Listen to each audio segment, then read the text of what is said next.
आज हम लोग करेंगे वर्कआउट एग्जाम्पल का 6 नंबर। इसमें क्वेश्चन में बोला गया है कि एक सिलेंड्रिकल बकेट है फिल्ड विद वाटर। ठीक है, एक सिलेंडर के फॉर्म में बकेट है, यानी बाल्टी है शुद्ध भाषा में, और उसको राउंड राउंड वर्टिकल जो है घुमाया जा रहा है, ऐसे ऐसे ऐसे घुमाया जा रहा है। ठीक है, तो एक सेंटर के अबाउट ये घूम रहा होगा। ये मान लीजिए सेंटर है। अब ये बाल्टी जब नीचे आती है तो यहाँ पर मान लीजिए यहाँ आती है, ये इसका सेंटर है। अब ध्यान से समझने वाली बात है, बकेट के अंदर पानी है। क्वेश्चन कहता है कि what can be the minimum speed at the top of the path if water does not fall out from the bucket. देखिए ये डेरिवेशन भी है, जो बोर्ड्स के एग्ज़ाम में डेरिवेशन भी आता है कि क्या मिनिमम स्पीड होगी कि डोरी स्लैक ना करे, है ना। क्योंकि यहाँ पर डोरी नहीं, हाथ से किया जा रहा है।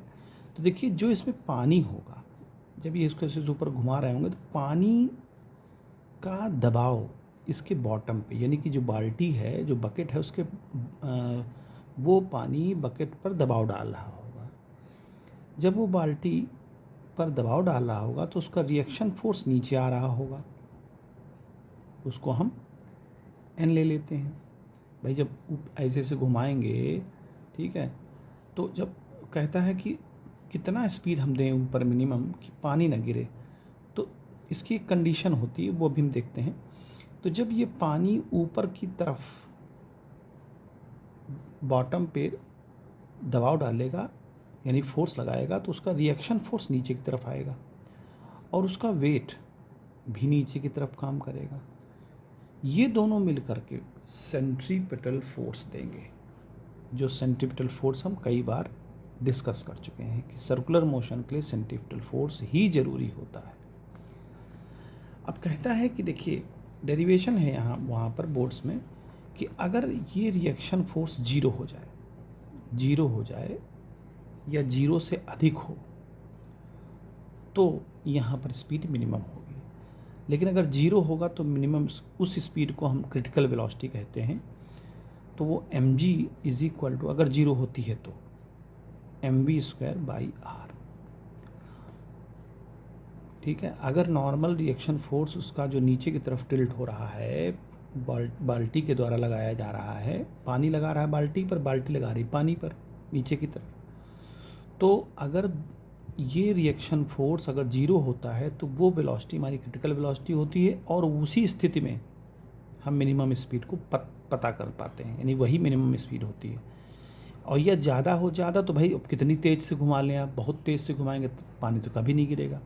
लेकिन वो कहता है कितने धीरे चलाएं कि पानी ना गिरे। तो वो स्थिति वही हो सकती है जब रिएक्शन फोर्स जीरो लग रहा हो।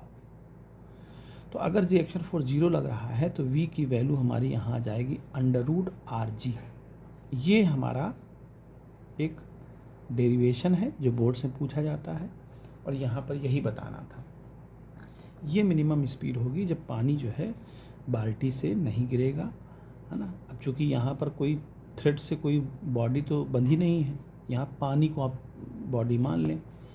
ठीक है, अब यही चीज़ जब उसी वेलोसिटी से, v वेलोसिटी से जब ये नीचे आएगा, तो जब नीचे आएगा तो कहता है what normal contact force the bucket exert on water. Bucket कितना फोर्स लगाएगी। देखिए जब नीचे आएगा तो इसका वेट कहाँ काम करेगा, नीचे की तरफ। पानी का वेट नीचे की तरफ काम करेगा, नीचे तो हमेशा नीचे की तरफ ही काम करता है वेट। अब पानी इसको दबाएगा बकेट को, तो बकेट इसको रिएक्शन फोर्स देगी ऊपर की तरफ, उसको हम लोग मान लें n1। अब चूंकि ये दोनों बैलेंस तो है नहीं, क्योंकि बैलेंस हो जाएंगे तो ये फिर पानी जो है, मतलब ये बाल्टी ऊपर नहीं आएगी। लिहाजा कहने का मतलब ये है कि इस पर सेंट्रीपिटल फोर्स की ज़रूरत पड़ेगी तभी ये ऊपर आ पाएगा। तो वो सेंट्रीपिटल फोर्स कहाँ से मिलेगा, वो सेंट्रीपिटल फोर्स मिलेगा हमको n1 - mg, यानी कि इस वाले फोर्स से इसको घटाएंगे तो वो हमें mv²/r मिलेगा, यानी सेंट्रीपिटल फोर्स तब मिलेगा हमको। ठीक है, अब चूँकि हम यहाँ पर जो नॉर्मल रिएक्शन फोर्स है, अच्छा, अब चूँकि हमें n1 पता करना है तो इसको आप उधर ले जाइए, mv²/r और प्लस mg। चूँकि v को हम √rg लिख चुके हैं, है ना, निकाल चुके हैं, तो यहाँ पर पुट कर दें तो ये आ जाएगा mRg/r प्लस mg। r से r कैंसिल हो जाएगा, 2mg आएगा। यानी उस वक्त जो उस पर बाल्टी जो है, बकेट जो पानी पर फोर्स लगा रही होगी, रिएक्शन फोर्स, वो 2mg के बराबर लगा रही है। यही इसका आंसर है।